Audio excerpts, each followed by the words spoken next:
இன்னைக்கு காலையில ஒரு ஃபங்ஷனுக்கு போக வேண்டியது இருந்தது. அதனால நேத்திக்கே எங்க நாத்தனார் வீட்டுக்கு வந்து தங்கிட்டோம். இந்த சேலை தான் நான் இன்னைக்கு ஃபங்ஷன்ல கட்ட போறேன். இதுக்கான ப்ளவுஸும் நான் தச்சு கொண்டாந்துட்டேன். இந்த ப்ளவுஸும் நான் தான் தச்சேன். எனக்கு பொதுவாவே சேலையில அதிகமா காசு செலவு பண்றது பிடிக்காது. ரொம்ப கம்மி பட்ஜெட்ல பார்த்த உடனே பிடிக்கிற மாதிரி இருக்க சேலைய தான் எடுப்பேன். இந்த சேலையோட விலை வந்து ரூ. 550 தான். எங்க ஊர்லயே தான் எடுத்திருந்தேன். என்ன பொறுத்தவரைக்கும் சேலையோட விலையெல்லாம் முக்கியம் கிடையாது.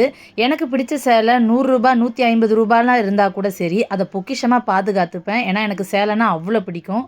நான் இந்த சேலைக்கு வந்து இந்த நெக்லஸ் தான் போடலான்ட்டு எடுத்து வச்சிருந்தேன். அதுக்கு எந்த கம்பல் போடுறதுன்னு தான் ஒரே குழப்பமா இருந்தது.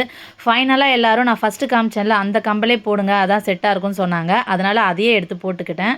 இப்ப நான் சொல்றது எனக்கு மட்டும் தானா, இல்ல எல்லாருக்கும் அப்படிதானான்னு தெரியல. ரீசென்ட்டா நான் எனக்கு கிஃப்ட்டா கிடைக்கிற சேலையா இருக்கட்டும் சரி, நான் போய் வாங்குற சேலையா இருக்கட்டும் சரி, எனக்கு ரொம்ப பிடிச்ச மாதிரியே அமையுது. ஒரு வேளை கிடைச்சத நான் பிடிச்சுக்கிறேனான்னு எனக்கு தெரியல. ஆனா எல்லாமே எனக்கு அவ்ளோ பிடிச்ச சேலையா இருக்கு. இந்த சேலைக்கு ஏத்த மாதிரி நான் வளையல் ஏற்கனவே வாங்கி வச்சிருந்தேன். அத தான் போட்டுக்க போறேன். கல்யாணம் ஆன புதுசுலலாம் எனக்கு அதிகமா ட்ரெஸ் பண்ணிக்க தெரியாது. அதாவது ஒழுங்கா மேட்ச் பண்ணி அந்த மாரிலாம் போட்டுக்க தெரியாது. எது கையில கிடைக்குதோ அத எடுத்து போட்டுப்பேன். அந்த மாரி தான் ட்ரெஸ் பண்ணிட்டு இருந்தேன். அதுக்கப்புறம் தான் நாளடைவில நம்மளும் கொஞ்சம் எலிகன்ட்டா கொஞ்சம் பார்க்குறவங்களுக்கு நல்லா ப்ளசன்ட்டா தெரியணுன்ட்டு கொஞ்சம் கொஞ்சமா என்ன நானே ட்ரெஸ் பண்ணிக்கிறதுக்கு ஆரம்பிச்சேன்.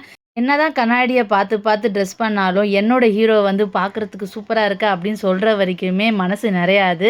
ஃபைனலா ஃபங்ஷனுக்கும் கிளம்பியாச்சு. வெயில்ல அலையோ அலையோன்னு அலைஞ்சுட்டு ஃபங்ஷன் முடிச்சும் வந்தாச்சு. கொஞ்ச நேரம் ரெஸ்ட் எடுத்துட்டு, மறுபடியும் சாயந்தரம் ஃபங்ஷனுக்கு ரெடியாக போறோம். இந்த சேலை தான் நான் ஃபங்ஷனுக்கு சாயந்தரமா கட்ட போறேன். இந்த ப்ளவுஸும் நான் தச்ச ப்ளவுஸ் தான். இதுக்கு வந்து சேலையில ப்ளவுஸ் வராது. நான் தனியா எடுத்து தச்சுக்கிட்டேன். இந்த சேலை எனக்கு ரொம்பவே முக்கியமான ஒரு சேலை. ஏன்னா, நானும் எங்க வீட்டுக்காரும் போய் 2 பேரும் ஒண்ணா சேர்ந்து எடுத்த ஃபர்ஸ்ட்டு சேலை இது. இதோட விலையும் பார்த்தா ரொம்ப கம்மி தான். ரூ. 450 தான் எடுத்தேன். ஆனா, இந்த சேலை எனக்கு அவ்ளோ பிடிக்கும்.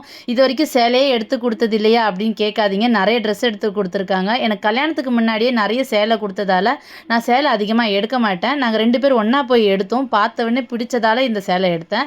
இந்த நகை தான் நான் இன்னைக்கு போட்டுக்க போறேன். இது ஏற்கனவே நாகர்கோவில் ஃபங்ஷன்ல நான் போட்டு நீங்க பார்த்துருந்துருப்பீங்க. இதோட விலை வந்து ரூ. 200 தான் நினைக்கிறேன். நான் சரியா ஞாபகம் கிடையாது. ஆனா அவ்வளோதான் இருந்தது. எனக்கு பெரிய சைஸ்ல கம்பல்னாலே ரொம்ப பிடிக்கும். அதாவது ஜிமிக்கி போட்டுக்கவே ரொம்ப பிடிக்கும். அதனால நெறைய கம்பல் வச்சிருப்பேன். ஃபைனலா நாங்க ரெடி ஆயிட்டோம். எல்லாரும் ஃபங்ஷனுக்கு கிளம்பியாச்சு. நானு, என் பசங்க, எங்க வீட்டுக்காரு, எங்க நாத்தனார் எல்லாரும் சேர்ந்து தான் மொத்தமா போயிருந்தோம்.